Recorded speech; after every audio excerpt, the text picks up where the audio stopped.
ეს არის მეორე ეროვნული კვლევა, რომელიც ქალთა მიმართ ძალადობას ეხება.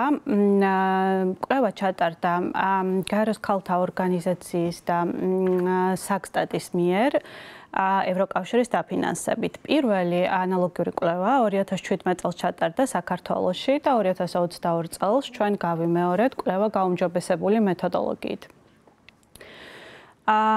გამოკითხული იქნა 3300 ქალი საქართველოს მასშტაბით და 1100 კაცი დაიფარა მთელი ქვეყნის მასშტაბით მოხდა გამოკითხვა. შედეგები, რომელიც წარმოდგენილია ჩვენს კვლევაში, განზოგადებადია ქვეყანაზე. ქალების შემთხვევაში გვაქვს საშუალება, რომ გავაანალიზოთ თბილისის, ქალაქის და სოფლების მიხედვით ჩაშლილი მონაცემები. მაგრამ ასე უნდა ვახსენოთ, რომ გარდა რაოდენობრივი კვლევის ჩატარდა თვისებრივი კვლევაც, რომელმაც დაახლოებით 171 რესპონდენტი მოიცვა, როგორც ძალადობა გამოვლილი ქალები, ასევე სერვისის მიმწოდებლები, პოლიტიკის შემქმნელები, სხვადასხვა არასამთავრობო ორგანიზაციის წარმომადგენლები, აქტივისტები და ასე შემდეგ. რამდენად ასახავს ეს შედეგები რეალობას, ვინაიდან აი კვლევის შედეგებში დაწერა, რომ ხომაღლა არ საუბრობენ მაინც ძირითადად ქალები გამოცდილ ძალადობაზე. რამდენად შესაძლოა იყოს ცდომილება ამის გამო, ვინაიდან შესაძლოა ქალებს არ სურდათ ამაზე საუბარი და უბრალოდ თქვეს, რომ არ გამოუცდიათ. რამდენად იყვნენ ისინი გახსნილები და ამის გარანტია რა იყო? დიდი მადლობა კარგი კითხვისთვის.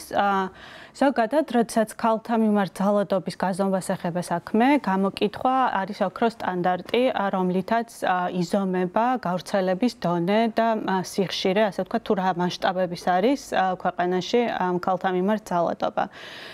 იმისთვის, რომ ეს ყველაფერი მაქსიმალურად, ასე ვთქვათ, ზუსტად დაგვეჭირა, როგორც ეს შესაძლებელი არის გამოკითხვის ფარგლებში, ჩვენ გამოვიყენეთ საერთაშორისო მეთოდოლოგია, ეს არის გაეროს მიერ შემუშავებული მეთოდოლოგია, ასევე ევროსტატის მიერ შემუშავებული მეთოდოლოგია. და რიგი, ასე ვთქვათ, წინაპირობა აქვს იმას, რომ შეგროვდეს მაქსიმალურად სანდო და ზუსტი მონაცემები. მაგალითად, ყველა ქალი, რომელიც გამოიკითხა ამ კვლევის ფარგლებში, გამოიკითხა მარტო ოჯახის წევრებისგან დამოუკიდებლად. ეს იყო, თქვათ, ერთ-ერთი კრიტერიუმი, რომელიც უნდა დაეცვა ყველა ინტერვიუერს, რომ ინტერვიუ ჩატარებულიყო მაქსიმალურად ფიზიკურად უსაფრთხო გარემოში და ქალებს ჰქონდათ საშუალება, რომ ესაუბრათ გულწრფელად თავიანთ გამოცდილებაზე. თუმცა მიუხედავად ამისა, თქვენ სწორად აღნიშნეთ, რომ ქალების დაახლოებით 38% ამბობს, რომ ძალადობის გამოცდილებაზე არავისთან უსაუბრია. რაც გვაძლევს იმის საბაბს თქვათ, რომ ეს მონაცემებიც კი ნაწილობრივ ასახავს მხოლოდ იმ რეალობას, რაც გვაქვს საქართველოში ქალთა მიმართ ძალადობის კუთხით. ასევე ერთ-ერთი ფორმა ძალადობის, რომელიც აი 8%, გამოკითხულთა 8% ამბობს, რომ გამოუცდია ეკონომიკური ძალადობა. ადრე ასეთ ფორმულირება არ ქონდა. ამ ცნებას და ბოლო წლებში დაიწყო საუბარი ამაზე საქართველოში, რომ ეკონომიკური ძალადობაც ძალადობაა.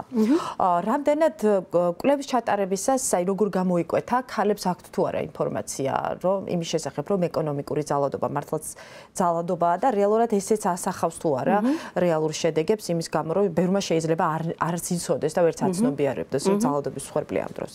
კი ბატონო, ანუ ზუსტად ამიტომ კვლევის მეთოდოლოგია არ გულისხმობს იმას, რომ პირდაპირ კითხო რესპონდენტს მოგიცდია რომ თუ არა ვთქვათ ეკონომიკური ძალადობა ან სექსუალური ძალადობა, ხო?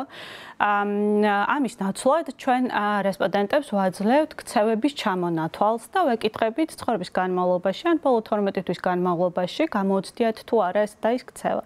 ამ შემთხვევაში ეკონომიკური ძალადობის ქვეშ გაერთიანებული იყო ქცევები, რომელიც მოიცავს როგორც ქალების მიმართ აკრძალვას, ეკონომიკური საქმიანობის აკრძალვას, ანუ ხშირად პარტნიორები უკრძალავენ ქალებს, რომ იმუშაონ და თავად გამოიმუშაონ ფული, მაგრამ არსებობს მეორე ფორმაც, როდესაც პირიქით ქალების მიერ გამომუშავებული ფულების, ასე ვთქვათ, წართმევა ხდება პარტნიორების მიერ და მესამე ფორმა, რომელიც დავფარეთ, იყო, როდესაც ქალებს არ აძლევენ ფულს, რომელიც საოჯახო, ასე ვთქვათ, ოჯახს უნდა მოხმარდეს, მაშინ, როდესაც, ვთქვათ, შეიძლება ქმარს ან პარტნიორს ქონდეს ფული ისეთი პროდუქტისთვის, როგორც არის, ვთქვათ, ალკოჰოლი ან სიგარეტი. ხო, ეს ფორმები მოვიცავით ამ ეკონომიკური ძალადობის ქვეშ და ამის შესახებ კითხეთ ქალებს გამოუცდიათ თუ არა ასეთი ქცევა პარტნიორის მხრიდან ცხოვრების განმავლობაში, ან ბოლო 12 თვის განმავლობაში. სად უფრო იკვეთება, აი თუ გაქვთ ეს ინფორმაცია, რა თქმა უნდა. სად უფრო იკვეთება აი ეკონომიკური ძალადობის ფაქტორი, თქვა თუ შეძლებულ ოჯახებშიც არის ეს პრობლემა თუ უფრო შეჭირებულ ოჯახებს და დაბალი სოციალური ფონის მქონე. რასაკურველია შედეგები გაანალიზდა სხვადასხვა დემოგრაფიული მახასიათებლების მიხედვით და ერთ-ერთი იყო შემოსავალი, ასევე დასახლების ტიპი. რაც შეეხება პარტნიორის მხრიდან ძალადობას, შედეგები გვაჩვენებს, რომ თბილისში არის უფრო მაღალი, ვიდრე სხვა ქალაქებში და სოფლებში. თუმცა ძალიან მნიშვნელოვანია ამისი სწორად ინტერპრეტაცია და როდესაც ამის ინტერპრეტაციას ვაკეთებ, აუცილებლად უნდა ვთქვათ, რომ ეს არ ნიშნავს, რომ თბილისში არის გავრცელებული და სხვაგან არ არის, ეს უბრალოდ ნიშნავს, რომ თბილისის მოსახლეობა ამაზე საუბრობს, ამაზე საუბარი უფრო მეტად უადვილდება, ახდენს სახელდებას, ახდენს იდენტიფიცირებას ამ ძალადობის ფორმების და უზიარებს ინტერვიუერს, ხო? ნამდვილად პარტნიორის მხრიდან ძალადობა იყო გამოხატული უფრო ახალგაზრდა ჯგუფის ახალგაზრდა ასაკის ქალებში 15-დან 45 წლამდე, ქალაქის თბილისში მცხოვრებ ქალებში, უფრო დაბალი შემოსავლის მქონე ოჯახებში. თუმცა ძალადობის სხვა ფორმებზე იგივეს ვერ ვიტყვით. ანუ სწორი ინტერპრეტაცია იქნება უფრო რომ თქვათ, რომ ძალადობა ეხება აბსოლუტურად ყველა ქალს, არ აქვს მნიშვნელობა მის განათლების დონეს, არ აქვს მნიშვნელობა საცხოვრობს, რამდენი შემოსავალი აქვს. ძალადობის სხვადასხვა ფორმა თანაბრად ეხება ყველა ქალს. ბოლო წლებში და მით უმეტეს მას შემდეგ, რაც ევროკავშირის რეკომენდაციები ევროკომისიის გამოქვეყნდა, ერთ-ერთი იყო სწორედ ამ თემასთან დაკავშირებით. პოლიტიკურ წრეებში აქტიურად საუბრობდნენ იმაზე, რომ რაღაც ნაბიჯები უნდა გადაიდგას ქალთა მიმართ ძალადობასთან საბრძოლველად. წინა კვლევების, მსგავსი ტიპის კვლევების შედეგებთან შედარებით, თუ არის რამე მხრივ სიტუაცია გაუმჯობესებული და თუ აისახა რომელიმე, ვთქვათ, სახელმწიფო უწყებების ან სამოქალაქო სექტორის მიერ გადადგმული ნაბიჯი ამ კვლევების შედეგებზე. კი ბატონო, ანუ პირველი ცვლილება, რასაც აუცილებლად უნდა ვისაუბროთ და რაც არის ცალსახად ძალიან პოზიტიური, არის ცვლილება ადამიანთა დამოკიდებულებებში. და 2022 წლის კვლევა მაჩვენა, რომ გაცილებით ცოტა ქალი და კაცი დღეს ფიქრობს, რომ ოჯახში ძალადობა მხოლოდ ოჯახის საქმეა და სხვა არ უნდა ჩაერიოს. ასევე იმ ადამიანების რიცხვი, რომელიც ფიქრობს, რომ ცოლისცემა შეიძლება გამართლებული იყოს რაიმე გარემოებაში, თითქმის 10 ჯერ შემცირდა, 30% იყო 2017 წელს, ვინც ამართლებდა, ასე ვთქვათ, ცოლისცემას გარკვეულ გარემოებებში. 2022 წელში ვნახეთ, რომ ეს 3%-მდე შემცირდა. ანუ ეს ძალიან პოზიტიური ცვლილებაა, იმიტომ რომ სწორედ ამ დამოკიდებულებებით და სოციალური ნორმებით იწყება ყველა დიდი ცვლილება, რაც გვინდა რომ მივიღოთ. ის ერთ-ერთი ცვლილება, რაც ასევე გვინდოდა დაგვენახა, მაგრამ სამწუხაროდ კვლავ რჩება დიდ გამოწვევად, არის შეტყობინება ძალადობის, რასაც ვხედავთ, რომ დიდი პროგრესი არ გვაქვს და დღესაც ეს არის ძალიან დაბალი, ანუ 10 ქალიდან საშუალოდ მხოლოდ 2 მიმართავს ფორმალურ ორგანოებს დახმარებისთვის და 10 ქალიდან 1 მიდის პოლიციაში. როდესაც საქმე ეხება და ეს ძირითადად ხდება, როდესაც საქმე ეხება ძალიან მძიმე ძალადობის ფორმებს და როდესაც უკვე მათ სიცოცხლეს ან ბავშვების სიცოცხლეს ემუქრება საფრთხე. სამწუხაროდ აი ეს შეტყობინების გაკეთება დღემდე რჩება გამოწვევად.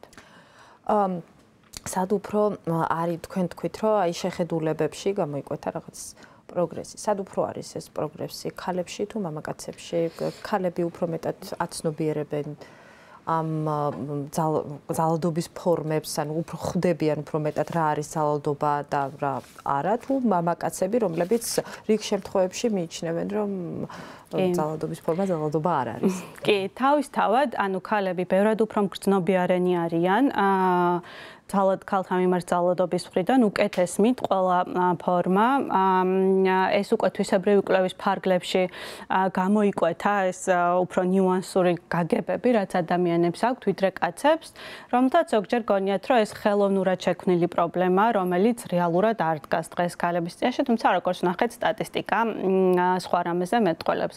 ასევე ძალიან მნიშვნელოვანი განსხვავებები არის სხვადასხვა დემოგრაფიულ ჯგუფებში და ჩვენ ვხედავთ, რომ ახალგაზრდებში ბევრად უფრო სახეზია მიუღებლობა ძალადობის ყველა ფორმის, ისევე როგორც გენდერულ ნორმებთან დამოკიდებულებით აქვს ნაკლებად პატრიარქალური შეხედულებები ახალგაზრდა თაობას, ქალაქში მცხოვრებ ადამიანებს და ასევე ადამიანებს, რომელსაც უმაღლესი განათლება აქვთ.